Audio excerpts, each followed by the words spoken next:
बिस्मिल्लाहिर्रहमानिर्रहीम। अस्सलाम वालेकुम नाज़रीन, आप यूट्यूब चैनल देख रहे हैं। मैं इमरान ख़ान हूँ। यूरोपीय यूनियन का एक ख़ुसूसी नुमाइंदा पाकिस्तान में मौजूद है। इसका नाम है ओलोफ स्कूग। ये वैसे तो इसका ताल्लुक़ जो है ये स्वीडिश डिप्लोमेट है और इसका रिकॉर्ड जो है वो बड़ा क्लीन है। ये आदमी पाकिस्तान में आया और ये एक वफ़द की सरबराही कर रहा है। यूरोपीय यूनियन का नुमाइंदा ख़ुसूसी बराए इंसानी हकूक़ के तौर पर ये वफ़द यहाँ पर मौजूद है और ये उसकी सरबराही कर रहा है।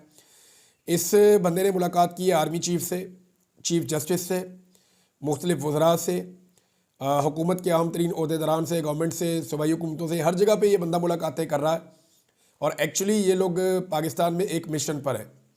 ये वो सारी इन्फॉर्मेशन वेरीफाई कर रहे हैं जो कुछ पाकिस्तान में गुज़िश्ता 2-2.5 साल से रिपोर्ट हो रहा है। इनकी जो सबसे बड़ी तवज्जो है वो इस बात पे है कि सिविलियंस का फ़ौजी अदालतों में ट्रायल क्यों हुआ, क्योंकि पाकिस्तान ने बहुत सारे आलमी मुआहदों पर दस्तखत किए हुए हैं। पाकिस्तान दुनिया से जब फ़ायदे उठाता है, दुनिया से पैसे लेता है, इमदाद लेता है, तो फिर कुछ ऐसी ट्रीटीज़ हैं जिनको साइन करना पड़ता है। दुनिया भर के ममालिक ने उन्हें साइन किया है, पाकिस्तान भी उनमें से एक है। और पाकिस्तान तो इमदाद देने वाले नहीं, इमदाद लेने वाले ममालिक में से है। हालांकि हमारा मौसम भी अच्छा है, हमारे पास वसाइल भी बहुत हैं, हमारे पास मादनियात भी बहुत हैं, हमारे पास अफरादी क़ुव्वत भी बहुत है, लेकिन पाकिस्तान की एस्टेब्लिशमेंट की नाकारा पॉलिसियों की वजह से पाकिस्तान दुनिया को पैसे देता नहीं, बल्कि दुनिया से पैसे मांगता है। कभी स्टेबिलिटी इस मुल्क में आने ही नहीं दी गई।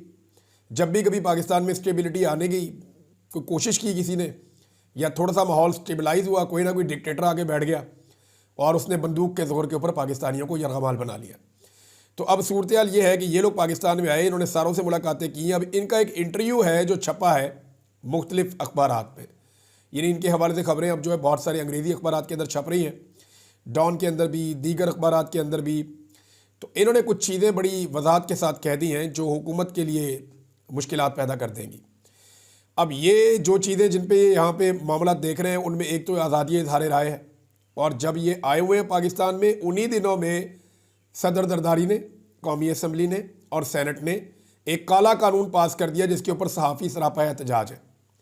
अब ये हुकूमत के लोगों से पूछता है, जनाब ये आपने क्या किया है, ये पीका एक्ट क्या है, तो उसके ऊपर उनके पास जवाब ही कोई नहीं है।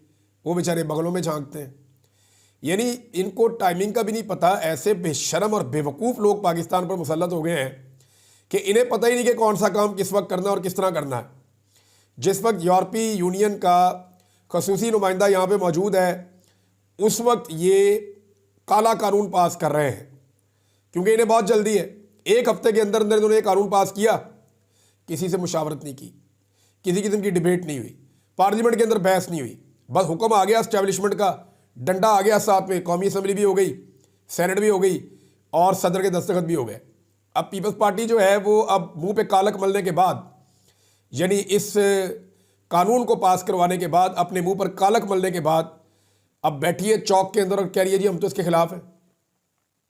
पीपल्स पार्टी के मुख्तलिफ धड़े या मुख्तलिफ लोग जो हैं वो निजी महफिलों में कह रहे हैं जनाब हमसे ज़बरदस्ती करवा दिया गया, हम तो इसके हक़ में नहीं है, ये तो आज़ादी इज़हार राय के ख़िलाफ़ है।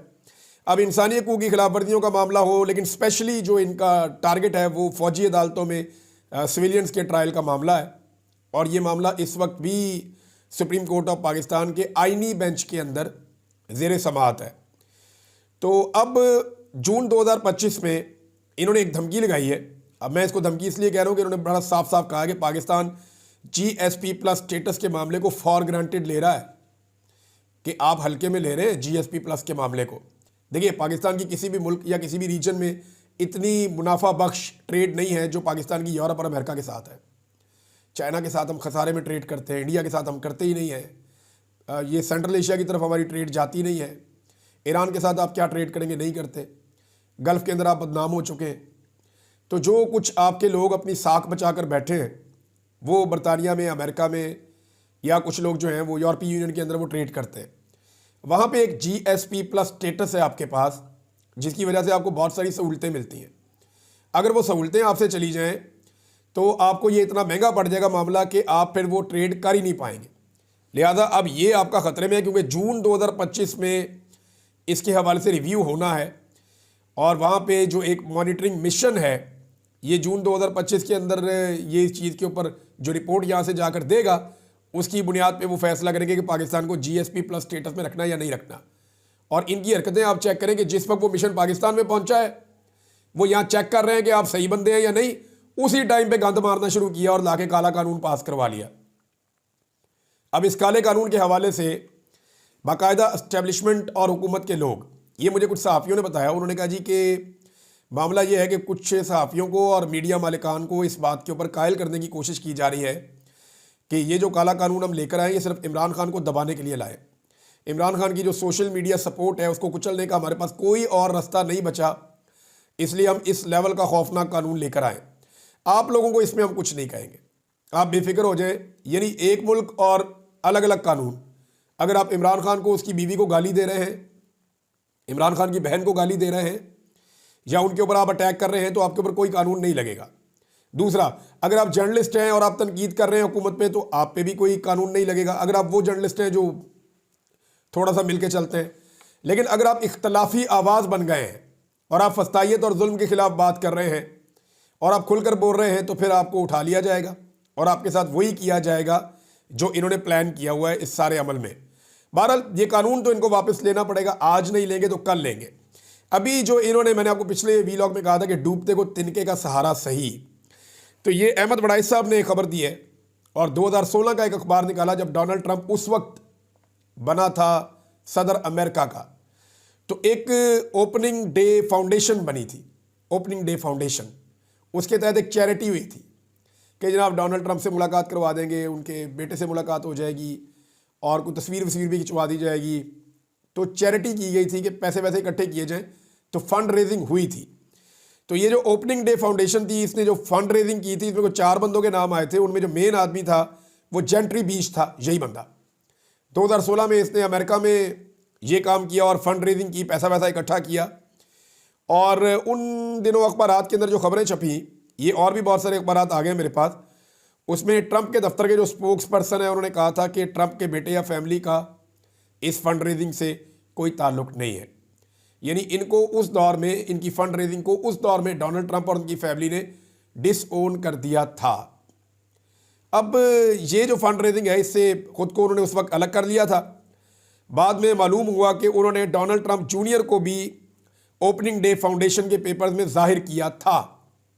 लेकिन बहरहाल बाद में उन्होंने कहा, डोनाल्ड ट्रंप के तर्जुमान ने, कि जी हमारा कोई ताल्लुक नहीं है इस फंड रेजिंग के साथ, और बाद में जिन लोगों से जो वादा हुआ था वो भी पूरे नहीं हो सके।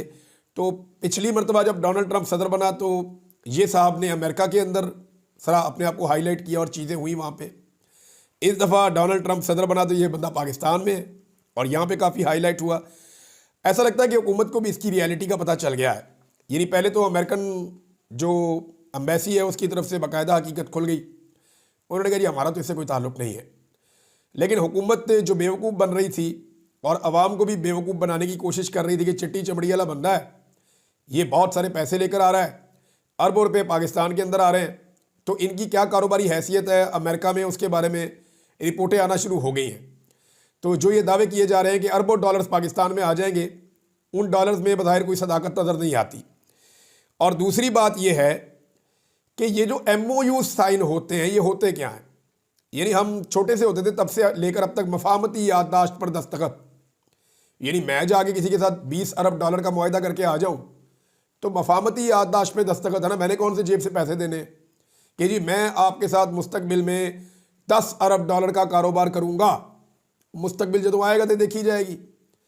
ये मफाहमती याददाश्तों पे दस्तखत, एक हुकूमत अगर 1000 याददाश्तों पे दस्तखत करती है तो एक आधा कोई मामला पूरा होता है या उसके अंदर से इन्वेस्टमेंट आती है। हम तो यही होता हुआ देख रहे हैं।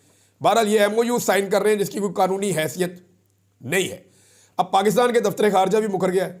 दफ्तर खारजा ने भी कहा जी कि हमने नहीं इनको बुलाया, यह हमारा इनके साथ कोई डायरेक्टली लिंक नहीं है, ये प्राइवेट बिजनेसमैन है। लेकिन प्राइवेट बिजनेसमैन को जितना सर पे इन्होंने उठाया, उनकी प्रेस कॉन्फ्रेंसें करवा, उनको सियासी टॉक शोज़ में भेज, उन्हें प्रोटोकॉल दे। वैसे ये बंदा शिकार विकार का शौकीन है और कंजर्वेशन का शौकीन है बहुत ज़्यादा। तो इसका एरिया ऑफ इंटरेस्ट भी मैंने आपको बता दिया, और ये मैंने इसलिए बताया कि पाकिस्तान में जो शिकारी हैं वो चेक कर लें कि इनको कहाँ पे क्या फैसिलिटेट किया जा रहा है या नहीं किया जा रहा है इस मरतबा। बहरहाल एक चीज़ और है, वो पाकिस्तान तहरीक इंसाफ ने एक फ़ैसला और किया कि इंटरनेशनल राब्ता कमेटी एक बनाई थी, उसके अंदर चंद लोग शामिल थे जुल्फी बुखारी का नाम आया था, शहबाज गिल का नाम आया था, आतिफ खान का नाम आया था। अब उसमें जो है वो एक तब्दीली की गई है और सज्जाद बरकी साहब भी थे। कासिम सूरी साहब को भी इंटरनेशनल राब्ता कमेटी में शामिल किया गया। अच्छा फैसला है। कासिम सूरी इमरान खान के उन वफादार लोगों में से है जिन्होंने उस वक्त वो खड़े हुए जब कोई भी खड़ा नहीं हो रहा था, यानी सारे डरे हुए थे, सब कंप्रोमाइज़ हो गए थे। लोग कह रहे थे कि क्या बनेगा क्या नहीं बनेगा। मैंने वज़ीर-ए-आज़म हाउस में वज़रा को बहुत परेशान देखा। चंद लोग थे जो उस वक्त भी इमरान खान के साथ डट कर खड़े थे। उनमें एक मुराद सईद था। उस दिन मैंने वहाँ पे शहबाज गिल को देखा। शहबाज गिल वो आखिरी आदमी था जो मुझे उस वज़ीर-ए-आज़म हाउस में मिला था और इमरान खान साहब उस वक्त चले गए थे। और मुराद सईद को मैंने देखा, उसके बारे में मैंने सुना भी। वो बहुत फ़िक्रमंद था इमरान खान के बारे में और इस सारे सिनेरियो के बारे में। कुछ मुद्रा जो हैं वो मुझे ऐसे मोड में नज़र आ रहे थे जैसे वो कह रहे हैं कि हम तो पहले ही कहते थे यही होना है इसका अंजाम, यानी वो पहले ही हारे हुए थे। तो उस दिन कासिम सूरी वो आदमी था जिसने जाकर कहा खान साहब मैं कहता हूँ, यानी ये कासिम सूरी वो आदमी था जिसने इमरान खान साहब के कहने के ऊपर पहले वो रूलिंग दे दी थी। तो कासिम सूरी को बना दिया। इमरान खान साहब के अच्छे साथियों में से है, तो इमरान खान साहब या उनकी पार्टी उम्मीद कर सकती है कि ये उनके लिए फ़ायदेमंद होगा। नाज़रीन, एक 9 मई के हवाले से भी मामला क्योंकि चल रहे हैं और स्पेशली जो फ़ौजी अदालतों में मुकदमात हुए उस हवाले से, तो यहाँ पे एक स्टेटमेंट है मेरे पास जस्टिस हसन अज़हर रिजवी साहब की और ये बड़ी अहम है। वो ये कहते हैं कि GHQ के ऊपर हमला हुआ, कामरा बेस के ऊपर हमला हुआ, मेहरान बेस के ऊपर हमला हुआ, पाकिस्तान के अरबों रुपए मालियत के 2 कोरियन तैयारे तबाह हुए। क्या 9 मई का जुर्म इन दहशतगर्दी के वाक़यात से ज़्यादा संगीन है? बड़ा अहम उन्होंने सवाल उठाया। यानी आम सिविलियन को उठा के आप फौजी अदालतों में सजाएं दे रहे हैं। जब GHQ पे हमला हुआ, और मुझे याद है वो हमला कैसे हुआ था। वो लोग ना फ़ौज की यूनिफॉर्म पहन के आए थे और एक अजीब तरीके से वो अंदर GHQ के दाखिल हुए कि वो बैक फायर कर रहे थे। यानी उन्होंने ऐसा शो किया सिक्योरिटी को अंदर घुसने के लिए कि वो बाहर वाली सड़क की तरफ फायर कर रहे थे और बैक पीछे की तरफ आ रहे थे। तो सिक्योरिटी को लगा कि शायद ये हमारे कमांडोज हैं और बाहर से कोई हमला हुआ है जिनका ये जवाबी फायरिंग करते हुए पीछे की तरफ अंदर आ रहे हैं। तो इस तरह बैक अंदर जाते हुए उन्हें किसी ने रोका नहीं और वो अंदर की तरफ जाते गए और इस तरह उन्होंने जब उन्हें मौका मिला तो उन्होंने अटैक कर दिया GHQ के ऊपर। तो वो मामला तो नहीं चला मिलिट्री कोर्ट के अंदर, क्या ये उससे ज़्यादा संगीन है? कामरा बेस के ऊपर अटैक हुआ, मेहरान बेस के ऊपर अटैक हुआ। ये जो 2 पाकिस्तान के तैयारे तबाह हुए थे ना, ये सर्वेलेंस के लिए थे और ये ऐसे तैयारे थे जो पूरे रीजन के ऊपर नज़र रख सकते थे। BBM टेक्नोलॉजी से लेस ज़बरदस्त किस्म के कोरियन तैयारे थे, ये दोनों तबाह हो गए थे। तो अब जज साहब पूछ रहे हैं कि क्या 9 मई का जुर्म इन दहशतगर्दी के वाक़यात से ज़्यादा संगीन है कि आप इसको लेकर आ गए हैं इसमें फ़ौजी अदालत के अंदर। लेकिन अब उस दिन हुआ क्या 9 मई को, एक चीज़ तो हमें सबको याद रखनी पड़ेगी ना। वज़ीर-ए-आज़म पाकिस्तान था ना साबिक, इमरान खान पाकिस्तान का सबसे बड़ा पॉलिटिकल लीडर है। जो लोग इमरान खान को लीडर नहीं मानते वो ना माने, लेकिन हकीकत तो यही है ना कि पाकिस्तान में आप आज वोटिंग करवा लें, आपने 8 फरवरी को करवाई, आप साल बाद करवा लें। इस वक्त पाकिस्तान की सबसे बड़ी सियासी हकीकत इमरान खान है, सबसे मकबूल पाकिस्तान का सियासी लीडर है। अब इस लेवल के लीडर को आप गरेबान से पकड़ेंगे तो रिएक्शन तो आएगा ना। ये तो नहीं हो सकता कि एक फ़ौजी ऑफिसर या कोई एक रेंजर्स का जवान जो है, जो तनख्वाह लेता है आवाम के टैक्स के पैसों से, वो गरेबान में हाथ डाल दे साबिक वज़ीर-ए-आज़म के। और जब वो गरेबान से पकड़ के उसको लेकर जा रहा था, यानी आपने गिरफ्तार कर लिया, आप चारों तरफ खड़े हैं, इमरान खान साहब से आप कहें जी चलते जाएं, गाड़ी में आपने बैठना है, ये आप कमर पे हाथ रख लें जैसे आप पकड़ते हैं, आप हथकड़ी लगा सकते हैं। लेकिन गिरबान पकड़ने का मतलब ये है कि तजलील की जा रही है। मैं ये सिक्योरिटी फोर्सेस को अच्छी तरह जानता हूँ, मुझे पता है कि गिरबान में हाथ डालने का जब तक ऑर्डर ना हो ये गिरबान में हाथ नहीं डालते, क्योंकि इन्हें इस बात का आइडिया है। ये ज़्यादा से ज़्यादा कमर से पकड़ते हैं आदमी को, उसकी बेल्ट से या कमर से पकड़ते हैं और ये ले जाते हैं, ले जाके उसको गाड़ी में डाल देते हैं। गिरबान उसी का पकड़ा जाता है जिसकी तजलील कर दी हो। तो ये अल्लाह रब्बुल इज़्ज़त है, मालिक इज़्ज़त का, वही इज़्ज़त देता है। तो उसने इमरान खान को मज़ीद इज़्ज़त दी गिरबान में हाथ डालने के बावजूद। अब आपको याद होगा एक वीडियो या तस्वीर, अगर आपको मैं दिखा सकूँ अभी, तो इफ्तिखार चौधरी साहब के सर के बालों से पकड़ा गया था। एक तस्वीर बनी थी सिर्फ। परवेज़ मुशर्रफ के दौर में वो सुप्रीम कोर्ट जाना चाहते थे, उनको हाउस अरेस्ट किया गया था, तो उनके सर के बालों से पकड़ा गया था।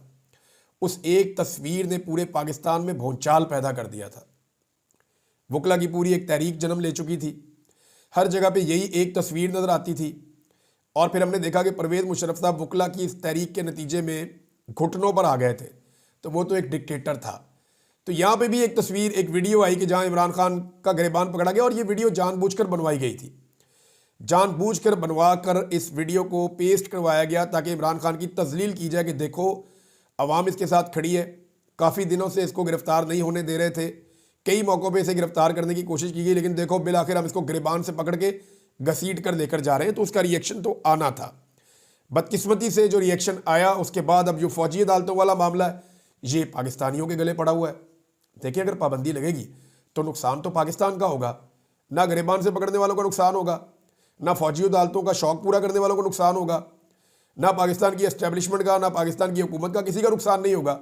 ये लोग तो जाके अपने जजीरों में चले जाएंगे, अपने अपने घरों में चले जाएंगे, अपनी अपनी प्रॉपर्टीज़ में चले जाएंगे, अपने अपने मुल्कों में चले जाएंगे।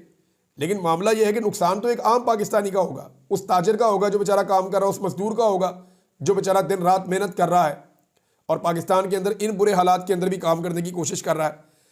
तो होश के नाखून लेने चाहिए। बदला उतना ही अच्छा लगता है जितना को मुनासिब हो। एक लेवल से आगे नहीं जाना चाहिए, और पाकिस्तान में तो तमाम लेवल क्रॉस कर लिए गए हैं। नाज़रीन, एक और ख़बर है मेरे पास मुज़ाकराती कमेटी के हवाले से, लेकिन पहले मैं आपको जस्टिस मोहसिन अख्तर कियानी साहब का स्टेटमेंट पढ़ के सुनाना चाहता हूँ। जज साहब कह रहे हैं जी कि लापता अफराद के केसेस में तमाम पेशरफ्त को उन्होंने यूज़लेस करार दे दिया। मेरी अदालत में जितनी फैमिलीज़ बैठी हैं मैंने इनको जवाब देना है। रियासत लोगों को बाजियाब करवाने में नाकाम रही है। हम जहाँ से शुरू हुए थे वहीं पर खड़े हैं। ये केस तब ख़त्म होगा जब तमाम बंदे बाजियाब हो जाएंगे। ये इंसानी हकूक़ की खिलाफ वर्जियों का केस है। ये मुल्क के लिए बदनामी का बाइस बनते हैं। यानी अब कौन से दौर में हम जी रहे हैं? बंदा उठाया लापता कर दिया, ये कौन सा दौर है? कौन सी सदी चल रही है? दुनिया कहाँ से कहाँ निकल गई है? इंसानी हकूक़ के ऊपर लोग जो है वो आवाज़ें उठा रहे हैं पूरी दुनिया में। दुनिया को हकूक़ मिल रहे हैं, लोग आज़ाद कर रहे हैं अपने आप को। इंफॉर्मेशन टेक्नोलॉजी कहाँ पे चली गई है? आर्टिफिशियल इंटेलिजेंस, एक से एक लोग नई से नई मिसालें कायम कर रहे हैं। मुल्कों के बीच में जदीद बनने का, आगे बढ़ने का एक कंपटीशन चल रहा है, और हम क्या कर रहे हैं? इसको उठाओ, गायब कर दो, ये दुनिया में है ही नहीं। अब आप अंदाज़ा करें कि एक बंदे को उठा के ऐसे गायब करते हैं जैसे वो दुनिया में है ही नहीं। ना उसके घर वालों को पता, ना रिश्तेदारों को पता, कोई उसको ढूंढता भी रहे पता ही नहीं चलता। और वो जो बंदा अंदर बंद किया होता है उसको भी नहीं पता होता कि बाहर दुनिया में क्या हो रहा है, वो भी घुप अंधेरे में होता है। यानी इस जदीद दौर में 1000 साल, 100 साल पुरानी, 500 साल पुरानी सजाएं अब दी जा रही हैं पाकिस्तान में। हम किस दौर में जी रहे हैं? ये जुल्म लगातार किया जा रहा है। मोहसिन अख्तर कियानी साहब को इसीलिए तो chief justice of Islamabad high court बनने से रोकना है, और रोकने का जो सबसे बेहतरीन तरीका ये इस्तेमाल कर रहे हैं, वो क्या कर रहे हैं? ये जनाब लाहौर से एक जज को लेकर जा रहे हैं कि हम दूसरी अदालत से जज को लाएंगे, उसको लाकर इस्लामाबाद हाई कोर्ट में बिठाएंगे, उसको बनाएंगे इस्लामाबाद हाई कोर्ट का चीफ जस्टिस, और जो इस्लामाबाद हाई कोर्ट का मौजूदा चीफ जस्टिस है उनको पहुंचाएंगे सुप्रीम कोर्ट ऑफ पाकिस्तान में। ये कार्रवाई प्लान की गई है अब तक। इसीलिए मोहसिन अख्तर कियानी साहब अच्छे नहीं लगते ना कि वो लापता अफराद की बात करते हैं, इसीलिए अच्छे नहीं लगते ना कि वो नाइंसाफियों के खिलाफ बोलते हैं, इसीलिए अच्छे नहीं लगते ना कि उनके ऑर्डर जो है वो इंसाफ और कानून के मुताबिक होते हैं। यानी जिस तरह सबका गला घोंटा हुआ है पाकिस्तान में, ऐसे ही अदलिया का गला घोंटने की भी पूरी तैयारी है। मारंग बलोच साहबा की मैंने स्टेटमेंट सुनी, इतना तकलीफ हुआ, यकीन करें दिल टूट जाता है इनकी बात सुनने के बाद। दिन रात ये लोग एहतजाज करते हैं, लेकिन इसके बावजूद इनके प्यारे इनको वापस नहीं किए जाते। बलूचिस्तान के अंदर जो नौजवान हैं वो पाकिस्तान के साथ कैसे जुड़ेंगे? और जो नौजवान पॉलिटिक्स करना चाहते हैं, सियासी मैदान में आना चाहते हैं, किसी को कासम सूरी बना देते हैं, किसी को जो है सालार काकड़ बना देते हैं। अब सालार काकड़ के ऊपर मजीद मुकदमे डाल दिए, वो एक से निकलता है दूसरा, दूसरे से निकलता है तीसरा, तीसरे से निकलता है चौथा, इकट्ठे 4-4 मुकदमे डाल देते हैं, सिर्फ इसलिए कि ये नौजवान बलूचिस्तान में जमहूरियत की बात करता है, आज़ादी की बात करता है। ये वो मुल्क से आज़ादी नहीं मांग रहा, ये जमहूरी आज़ादी मांग रहा है। ये किसी ऐसी तहरीक का हिस्सा नहीं है जो खुदा न खास्ता हथियार उठा के पाकिस्तान के खिलाफ है। जब आप नौजवानों को, उनकी जमहूरी सोच को कुचलते हैं, उनके साथ जुल्म और बर्बरियत करते हैं, तो फिर वो तबकात उस तरफ चले जाते हैं कि वो हथियार उठा लेते हैं। रियासत लोगों के रास्ते बंद ना करें। जब आप किसी को दीवार के साथ लगाएंगे तो वो वापस मुड़कर आपको जवाब देगा। ये बात रियासत को याद रखनी चाहिए। और कई बलोच नौजवानों के साथ जेलों के अंदर लगातार जुल्म हो रहा है। आदम सवाती साहब के साथ क्या हुआ, उनकी हालत देखें आप। मैंने वो वीडियो देखी, मुझे बड़ी तकलीफ हुई कि 70+ शख्स है, उसके साथ क्या सलूक कर रही है रियासत। बेचारों की कोई, मैंने सुन रहा था माइनर एक सर्जरी है, वो भी उनकी वहां जेल के अंदर हुई है, और अब जाके इतने महीनों के बाद उनकी बेल हुई है, और पता नहीं अब भी वो छूटते नहीं, क्योंकि मेरे पास अभी तक कोई इतला नहीं है। जो इतला आएगी नेक्स्ट वीलॉग में शेयर कर लेंगे। आखिरी चीज़ यह है कि इमरान खान साहब के हुक्म पर पाकिस्तान तहरीक इंसाफ ने बिलाखिर अपनी मुज़ाकराती कमेटी को मुकम्मल तौर पर तहरील कर दिया। तो ना होगा बांस तो ना बजेगी बांसुरी। इन चीज़ों में बाद में बात करते हैं। अपना ख्याल रखिएगा, अपने इस चैनल का भी। अल्लाह हाफ़िज़।